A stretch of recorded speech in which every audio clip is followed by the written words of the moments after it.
আমার বৌমা আইটি সেক্টরে কর্মরতা। রান্নার সময় পায় না, করতে ভালোবাসে না, সেটা ওর নিজস্ব ব্যাপার। কিন্তু আমি আমার যুবা বয়সে স্কুলের চাকরি সামলেও নিজের হাতে বাড়ির সকলে রান্না করতাম। ও কেন সময় পায় না বুঝি না। কে জানে, হতে পারে কাজ না করাই ওর আদাত। কিন্তু আমি মুখে বলি না এসব কথা, জানি বললেই অশান্তি হবে, সম্পর্ক খারাপ হবে, তাই নিজেকে কন্ট্রোল করি। আমার বৌমা প্যান্ট শার্ট পরে অফিসে যায়, ছুটির দিনেও বাড়িতে শ্বশুরের সামনে দিব্যি নাইটি পরে ঘুরে বেড়ায়। আমাদের সময় এমন ভাবতেই পারতাম না। পোশাক বলতে ছিল কেবলই শাড়ি। বাড়িতেও শ্বশুর ভাসুরের সামনে লম্বা ঘোমটা টেনে থাকতাম। মাঝে মাঝে ভাবি, ওকে বলি যে বৌমা অন্তত চুড়িদার পরো বাছা, কিন্তু বলি না। জানি বলা মানেই তিক্ততা বৃদ্ধি, তাই নিজেকে কন্ট্রোল করি। আমার ছেলে দেখি মাঝে মাঝে নিজের হাতে বউয়ের জামা কাপড় ইস্ত্রি করে দিচ্ছে। আমরা কিন্তু এমনটা কল্পনাও করতে পারতাম না। স্বামীকে দিয়ে নিজের কাজ করানো, ছি ছি, এ যে ভাবাও পাপ। আরে বাপু, আমার ছেলের কি ওসব অভ্যেস আছে নাকি যে তুই এসব করাচ্ছিস?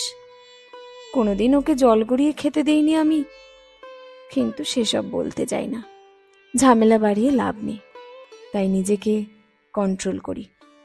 বৌমা ছেলেকে নাম ধরে ডাকে, তুই সম্বোধন করে, মাঝে মাঝে চিৎকার করে ঝগড়াও করে। ছেলে বলে ওদের সম্পর্ক বন্ধুত্বের স্বামী স্ত্রী হবার পাশাপাশি, তাই এগুলো স্বাভাবিক। কি জানি বাপু, কলেজের বন্ধুকে বিয়ে করলে এরকম করতে হয় নাকি? আমরা তো স্বামীকে বিয়ের পর থেকেই গুরুজন মানতাম, ভক্তি শ্রদ্ধা করতাম। না, এসব নিয়েও কিছু বলি না, কারণ জানি বলে লাভ নেই, নিজেকে তাই কন্ট্রোল করি। বৌমার অনেক কিছুই অপছন্দ হলেও এই কথা আমি জানি ও মেয়ে খারাপ নয়। তবুও আমাদের ভাবনার এত পার্থক্য কেন জানেন? কারণ আমরা দুটো আলাদা যুগের মানুষ। জেনারেশন গ্যাপ বোধহয় একেই বলে। আর ঠিক এই জেনারেশন গ্যাপের জন্যই বেশিরভাগ সংসারেই এত সমস্যা, শাশুড়ি বউয়ে লাঠালাঠি। তবে আমি শাশুড়ি হয়েছি বলেই যে সবকিছু সারা জীবন মানিয়ে চলতেই হবে এমন কোনো দায় আমার নেই। নিজের কন্ট্রোলিং পাওয়ারের উপর খুব বেশি আস্থাও নেই। হয়তো কোন দিন শেষমেশ বলেই ফেলবো, এসব কি পোশাক পরে অফিস যাচ্ছ বৌমা, এগুলো ঠিক নয়। বা হয়তো কোনোদিন শুনিয়েই দেব যে আমার ছেলের এত কাজ করার অভ্যেস নেই। কিন্তু এসব অশান্তি, সম্পর্কের তিক্ততা এড়াতে চাই বলেই চলে এলাম গত সপ্তাহে। গত মাসে রিটায়ার করলাম আমি, আর খোকার বাবা অবসর নিয়েছেন বছর 4 আগেই। তাই গতকাল চলে এলাম আমাদের শান্তিনিকেতনের ফ্ল্যাটে। শেষ বয়সটা এখানেই কাটাবো। আমার পছন্দ অপছন্দগুলো যেমন আমি বৌমার প্রতি চাপিয়ে দিতে পারি না, তেমনি ওর পছন্দ বুঝে মানিয়ে চলার কোনো দায়ও আমার নেই। তার চেয়ে এটাই কি ভালো হলো না, যে যার মতো রইলাম নিজেদের প্রাইভেসিটুকু নিয়ে। বাবা মাদেরও তো প্রাইভেসি লাগে ছেলে মেয়েদের মতোই।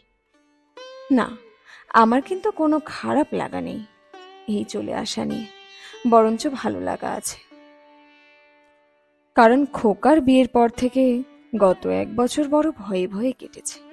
কেবল মনে হতো এই বুঝি কোনো ইস্যু নিয়ে ঝামেলা লাগলো বৌমার সাথে, সম্পর্ক খারাপ হবার, তিক্ততা তৈরি হবার ভয়ে থাকতাম। শান্তিনিকেতনে ফ্ল্যাট না থাকলেও আমরা আলাদা হতামই, বড্ড জরুরি ছিল এটা। অন্যের মেয়েকে জোর করে নিজের মেয়ে বানানো যায় না। একটা প্রাপ্তবয়স্ক অপরিচিত মেয়ের মাও হঠাৎ করে হয়ে ওঠা যায় না।